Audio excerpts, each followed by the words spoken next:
Good morning, friends. In previous class we have studied about the Fourier transformation, the inverse Fourier transformation, and the application of the Fourier and the inverse Fourier transformation and how to calculate these type of the problems. Now today we are going to discuss some problems, how to find the Fourier transformation and how to use the Fourier transformation to solve some special type of the integral equations or integrals. For this we have a problem that first we have to find the Fourier transformation of a function fx, which is defined as its value is 1 if mod of x is less than 1 a, and if the value of the function is 0 if mod of x is greater than a. And with the help of this one we have to calculate the value of these integrals. First, integral minus infinite to infinite sin pa cos px upon p dp, and then with the help of this one we have to calculate the value of the integral 0 to infinite sin p upon p dp.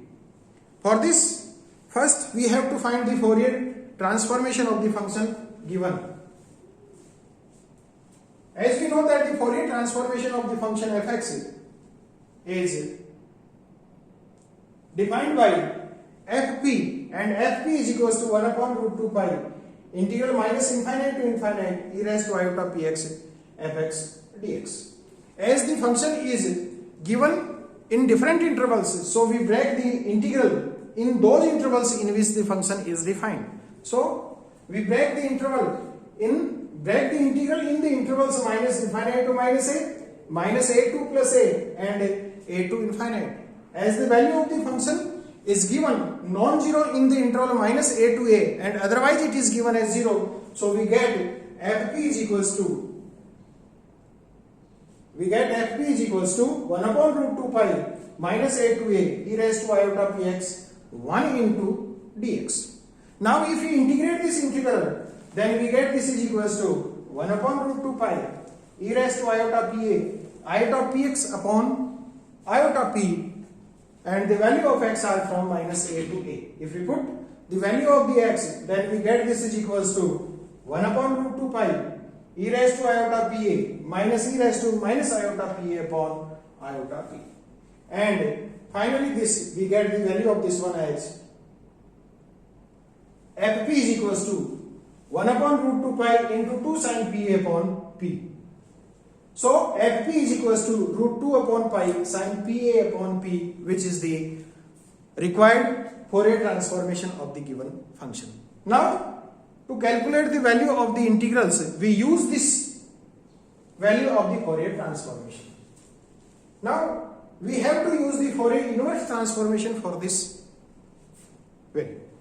As we know that if fp is the Fourier transformation of the function fx, then fx is the inverse Fourier transformation of the fp. So by using this inversion formula, we know that fx is equals to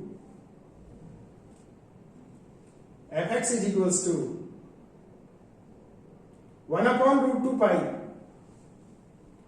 integral minus infinite to infinite e raised to minus iota px fp dp. So this is equals to 1 upon root 2 pi. By putting the value of fp, we get 1 upon root 2 pi minus infinite to infinite root 2 upon pi sin pa upon p into cos px minus iota sin px. The value of e raised to minus iota px can be written as cos px minus iota sin px into dp, and this is equals to fx. So we get this is equals to cos px minus iota sin px upon p into sin pa dp is equals to pi into fx. As the function fx is given as 1 if x is less than a, mod of x is less than a, and 0 if mod of x is greater than a. So this is equals to value of this one is pi if mod x is less than a, and 0 if mod x is greater than a. Now comparing the real parts on both the sides, we get integral minus infinite to infinite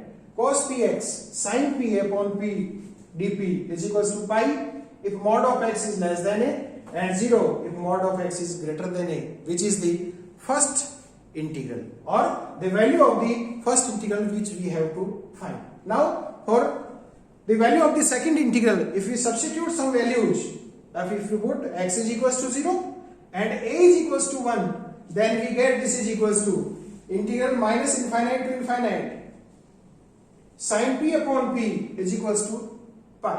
As we know that sin p upon p is the even function, so this is equals to twice integral 0 to infinite sin p upon p dp is equals to pi. And finally we get the value of the integral 0 to infinite sin p upon p dp is equals to pi by 2, which is the required value of the given integral. Thank you very much.